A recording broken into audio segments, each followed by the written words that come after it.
Fighting games love their dark, corrupted alter egos, but while everyone loses their minds over the Satsui no Heido, there is a far more insidious, deeply unsettling psychological horror story hiding in plain sight within the spin-off lore of Street Fighter EX Star. Think about the terrifying weight of walking around as a literal, subconscious sleeper agent, which is the exact existential nightmare that defines Hokuto.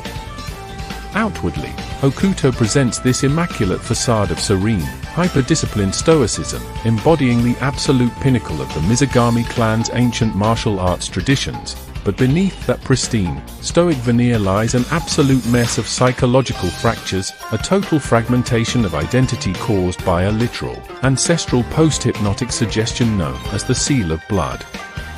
Hokuto functions under a profound state of cognitive dissonance, genuinely believing that Hokuto is embarking on a noble quest to save a long-lost brother, entirely oblivious to the fact that her sub-basement psyche is hardwired to assassinate him the second they lock eyes, making it an incredible study in behavioral determinism, where every single calculated step Hokuto takes toward familial reconciliation is actually pulling the trigger on her own mental obliteration.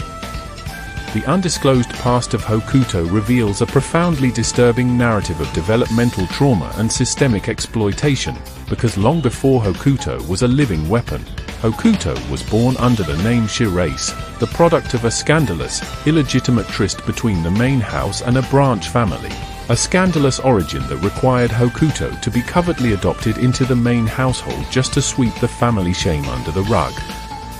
Imagine growing up in an environment where your very existence is treated as a dangerous geopolitical secret, creating an isolation so severe that a young Hokuto actually pushed her brother, Kairi, into a raging ocean during a storm because a dark, deeply repressed alter ego had already begun festering inside her subconscious.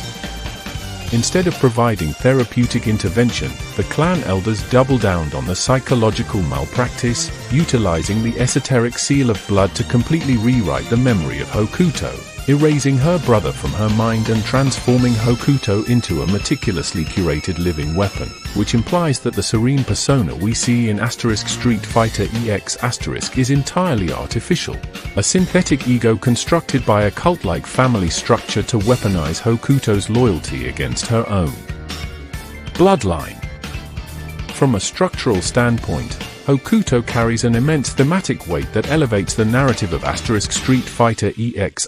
far beyond standard arcade fluff, operating simultaneously as a tragic narrative bit and an engine of absolute disruption, because while traditional protagonists fight for self-actualization, glory, or petty vengeance, Hokuto represents the crushing inevitability of intergenerational pathology, illustrating how the sins of the ancestors are literally carved into the neurology of the youth.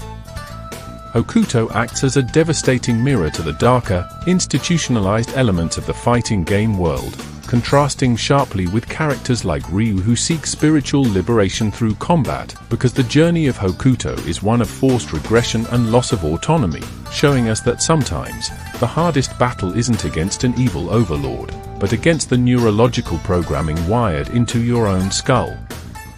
This profound internal conflict translates beautifully into the visual signifiers of the character, tracing a fascinating evolutionary arc across the history of the franchise.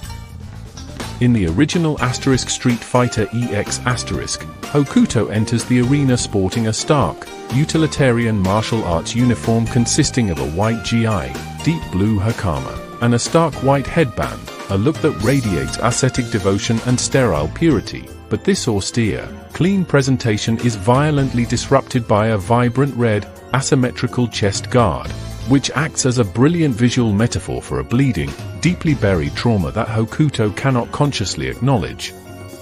By the time we transition into Street Fighter EX2 the wardrobe shifts dramatically into an ornate, flowing orange and salmon kimono decorated with exquisite gradient stippling, paired with a rich forest green hakama and an elegant folding fan, a dramatic wardrobe overhaul that is not just basic fan service, but rather a brilliant, performative mask of high-status clan leadership and domestic grace, an aesthetic shield designed to overcompensate for the psychological rot spreading beneath her.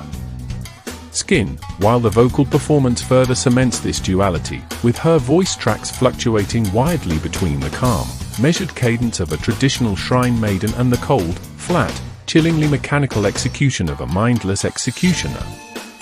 These shifting layers of identity cause immense friction when observing the interpersonal dynamics Hokuto maintains with her siblings, highlighting the tragic breakdown of kinship, because around her younger sister, Nanae's, Hokuto assumes the protective, nurturing mantle of the matriarchal caretaker, fiercely shielding the younger girl from the horrific reality of their clan's hidden motives. Yet, this protective warmth is completely inverted when Hokuto crosses paths with Kairi, because the proximity of her brother instantly shatters her fragile psychological defense mechanisms, causing the seal of blood to snap open and unleash bloody Hokuto, creating a heartbreaking dynamic where the absolute peak of familial proximity triggers the absolute zenith of homicidal alienation, transforming a joyful reunion into a horrific, mechanical slaughter. Why, then, does a character with this level of complex, psychological depth remain so deeply buried in the margins of fighting game history? This meta-narrative tragedy boils down to a combination of terrible timing, corporate politics, and a massive barrier to entry regarding the game's presentation, because arriving during the awkward, early transition into 3D polygon graphics, Street Fighter EX